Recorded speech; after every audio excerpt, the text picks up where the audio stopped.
Itself, may mga parts yan. Tapos pwede kasing magkaroon, kumalat dun yung infection.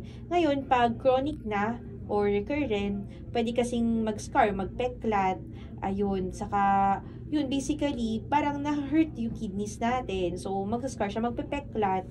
Ayun, so, minsan nakikita siya sa CT scan, nakalagay doon, chronic pyelonephritis, ganun. Meron na pala siyang paulit-ulit na infection, ayun, na hindi naman siya nadadiagnose. Tapos, yung parang nag-go away lang, tapos bumabalik ulit. Bumabalik ulit, ganun siya, na parang hindi na lang pinapansin, yung iba, yung iba, yun na pala, parang paulit-ulit nga.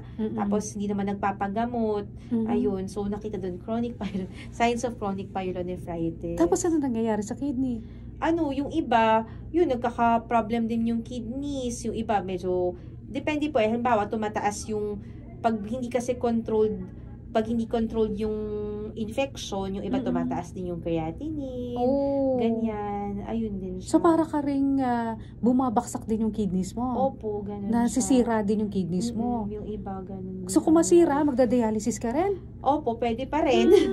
Pwede pa rin. Pero ano naman siya, mas madali naman makontrol yung UTI compared dun sa ibang mga causes. Oo. Ayan. Pero ano to? Ito yung acute na na dialysis na acute kidney disease. Pwede naman po kung hindi naman siya, ang usual kasi po doon, halimbawa yung nag-sepsis, nag-infection, tapos yung katawan mo kasi hindi na niya kayang mag-adapt dun sa lahat-lahat. So parang multi-system yung nagiging problem. So, pag nagka-infection ka, yun, pag nag-shutdown yung kidneys, dialysis pa rin yung punta mo. Oo. Na pwede namang sandali lang, tapos babalik ulit sa normal. Naman. Basta yung kidneys mo ay maka-recover din, maka-generate ng ihe, maka-filter ulit eventually. Ayun. Hindi naman siya yung tipong mga diabetes level na, yung usual kasi talaga, reason is yung diabetes, hypertension, glomerulonephritis. Ayan, yun ang mga usual cause. Oo. Pero kahit na wag nyo pa rin i-ignore si UTItis.